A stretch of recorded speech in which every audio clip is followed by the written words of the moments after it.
Olá, nós começamos mais um programa Luz Câmera Som contra o Câncer para falar do Março Marinho. Eu até vim de azul em homenagem a essa cor que se colocou numa campanha do Hospital de Amor. Aliás, uma campanha que não é só do Hospital de Amor. Eu estou aqui com a doutora Denise Peixoto Guimarães. Doutora Denise, a gente volta ao assunto Março Marinho. Está com a camiseta, a gente tem logo, está trabalhando bem a campanha, mas o que é de fato essa campanha? A campanha do Março Marinho é a campanha de prevenção, de conscientização da importância do câncer coloretal, da importância de se prevenir, de ficar atento e de conhecer o que é o câncer coloretal. É uma campanha que existe em todo o mundo, é uma campanha internacional, é o mês do Março Azul, né, e que nós adotamos aqui como Março Marinho. Lembrando Março que não tem azul marinho. Não tem nada a ver com marinho de mar, é azul marinho por causa da cor mesmo, né? Do nome da cor. E por que colo retal? Porque a gente fala assim, é câncer colo retal, é uma palavra técnica. Que parte do corpo é essa? Como é que a gente descreve? E eu sei que é delicado descrever. Não, assim, é câncer do cólon e reto. Né? O cólon é a mesma coisa que a gente fala intestino grosso. E o reto é a parte mais distal. Então é o intestino grosso e o reto. Então é o cólon todo. Para ficar uma forma mais simples, de uma palavra só, chama colo retal. Quando a gente fala em Outubro Rosa, a gente vê muitos casos, as pessoas têm casos na família de mulheres com câncer de mama. E aí fica fácil entender por que tem toda essa movimentação. Né? Quando a gente fala de um câncer tão específico, coloretal, a pergunta é, ele é tão comum assim para merecer essa mobilização toda? Ele, nas mulheres, depois do câncer de mama, ele é o câncer mais comum. E nos homens... Mais que de útero? Mais do que de útero, mais do que o de colo de útero. Ele é o segundo mais comum nas mulheres. E nos homens, ele também é o segundo. Né? Ano passado, ele era o terceiro. E esse ano, pelas estimativas do INCA, Instituto Nacional de Câncer, ele já é o segundo mais frequente. Só vem depois da próstata. Então, é um câncer muito frequente. E, na verdade, ele não é muito falado, mas ele é muito frequente. Nos últimos anos, a gente tem visto um crescimento de falar sobre o assunto, até mesmo por causa da campanha. E aí eu pergunto, ele é um câncer silencioso?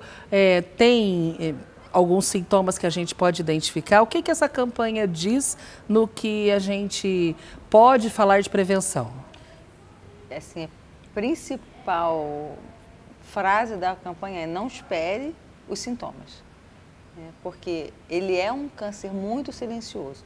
Então, quando ele se manifesta, quando ele já tem os sintomas, ele já está muito avançado. E aí você já não consegue fazer o tratamento curativo, né? Mais o tratamento paliativo. Então, ele precisa ser detectado de forma precoce. E, na forma precoce, ele não tem sintomas. E aí, como é que a gente faz para saber qual que é, de fato, essa prevenção? A gente tem duas formas de fazer prevenção. A prevenção primária, que é aquela da responsabilidade da própria pessoa.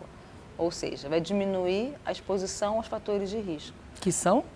Que são não fumar, né, assim, fazer exercício físico, atividade física, não ser sedentário, né, não diminuir o peso, controlar o peso, evitar ter uma alimentação saudável. Então, evitar embutidos, por exemplo, né, e evitar o excesso de álcool.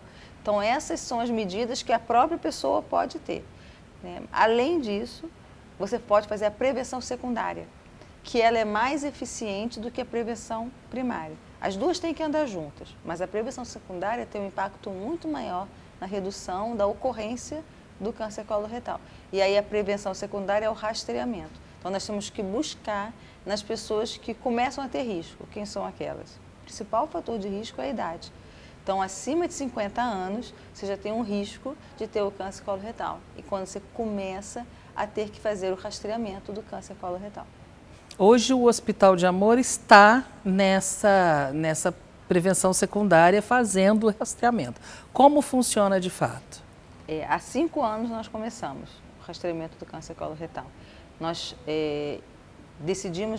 nós escolhemos o teste de sangue oculto nas fezes por ser um teste simples, que a pessoa pode fazer em casa, fácil de analisar e de custo relativamente baixo, né, que a gente conseguiria cobrir uma população maior.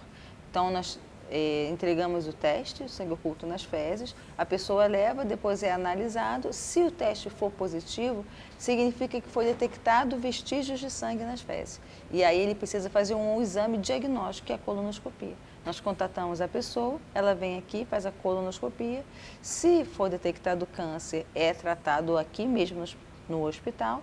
Se não for detectado câncer, mas for detectado pólipos, adenomas, que são lesões que são pré-malignas, ela vai seguir também com a gente, fazendo colonoscopias, dependendo, intervalos que vão depender do que foi encontrado.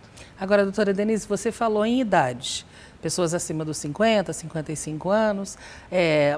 Esse rastreamento é feito numa população determinada ou não? O que se define no mundo, né, que o rastreamento deve ser na faixa etária entre 50 e 75 anos. Uhum. Geralmente é a faixa etária para vários países. Alguns países fazem uma faixa etária menor no final, outros fazem no início. Nós decidimos começar o rastreamento com a faixa etária entre 50 e 65 anos. É a faixa etária que a gente está cobrindo nesse momento. Se a gente conseguir cobrir essa população, a gente pretende aumentar a idade. E a abordagem é pelas unidades básicas de saúde hoje? Nós temos diferentes abordagens. Nós temos a abordagem aqui, na unidade fixa, em Barretos, no departamento de prevenção.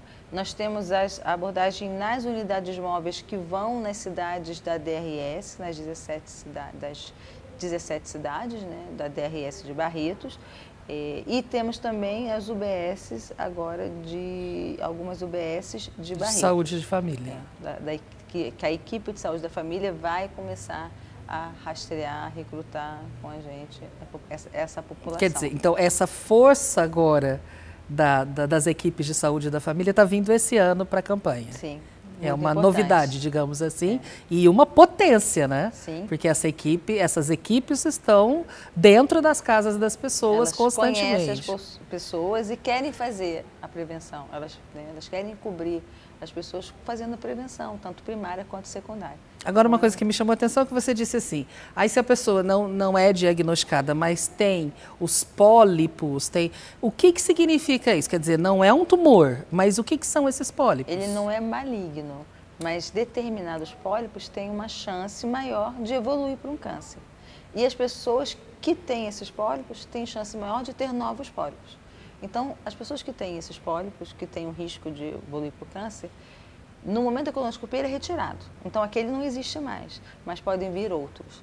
Então, é importante, existe um risco maior de ter novos pólipos. Aí tem um monitoramento. E tem que fazer um seguimento, uma vigilância. Nós chamamos de vigilância. E aí a vigilância é com colonoscopia, que nós também fazemos aqui. E aí é de quanto em quanto tempo? Ou depende de caso a caso? Como é que é? Depende do número de pólipos e do que foi encontrado na patologia desses pólipos. Aí pode ser de 1, 3, 5 a 10 anos.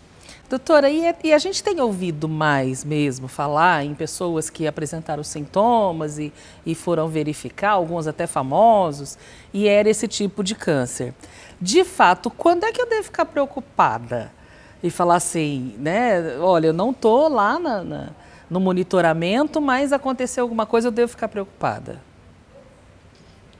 Eu acho que a preocupação vem se você tem uma história familiar de câncer coloretal, em alguém membro da sua família, ou se você tem história familiar de pólipos, ou se você tem a história familiar, a história pessoal de pólipos, se você mesmo teve pólipos, ou então se você começa a ter a idade de maior risco, que é acima dos 50 anos.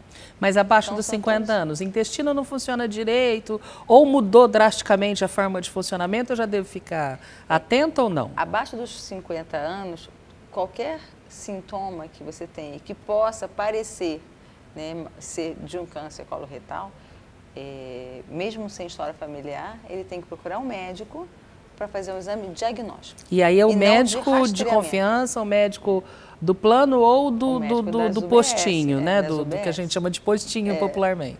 Porque precisa fazer um exame diagnóstico. A partir do momento que você faz, que você tem sintomas, você tem que fazer um exame diagnóstico e não de rastreamento. Doutora, mata? O índice de cura é grande? Como é que é esse câncer hoje? Hoje, por exemplo, no hospital, os pacientes chegam com esse câncer avançado, no estágio mais avançado, com metástase, em 36% das vezes. Então, você tem 36% dos casos chegando no hospital no estágio avançado. E nesse estágio, você tem 12% de sobrevida em 5 anos, ou seja, apenas 12% das pessoas que têm esse estágio vão sobreviver, vão estar vivas em 5 anos. É um número alarmante. Muito. Agora, quando ele é detectado no início, e aí a prevenção funcionou, ou o pólipo voltou e está bem no início, qual a chance? Nos estágios iniciais, bem iniciais, é curativo. Então, ressecou ou por cirurgia, por pela colonoscopia, é curativo. Nos estágios intermediários, são iniciais, mas não são tão iniciais curativos, eles são acompanhados, tem a sobrevida de 90%. E o tratamento é como qualquer outro câncer? Cirurgia ou por endoscopia, são, né, e ocasionalmente os intermediários você tem que fazer a quimioterapia para complementar o tratamento cirúrgico. Como é que as pessoas que estão nos assistindo podem ajudar agora no Março Marinho? Elas podem replicar, né? Então, quem está assistindo agora tem que replicar esse conhecimento, o que nós passamos agora. Né? Então, tem que comentar na família, para as pessoas que estão ao redor. No almoço de domingo. Olha, tem um risco, estão acima de 50 anos. Olha, eu tive câncer do intestino, você que é meu parente tem que também estar preocupado. Eu tive pólipos, o meu parente também tem que estar preocupado. É puxar o assunto para conversa, isso. Qualquer conversa. Que ele existe, o câncer coloretal existe, que vai aumentar muito nos próximos 20 anos, a estimativa é que aumente muito. É tentar mudar o estilo de vida para diminuir o risco, né, para esse câncer. Então, eu acho que é isso. Doutora, muito obrigada e talvez no ano que vem a gente esteja junto novamente para falar do assunto, porque é um assunto que a gente tem que bater sempre e sempre vai ter uma novidade, né? Sim, sim. Estarei aqui. E é isso, se você quer ajudar na prevenção, converse sobre o assunto, chame esse tipo de assunto como o Março Marinho para sua conversa do dia a dia, para aquele almoço da família, para aquele cafezinho do escritório, converse.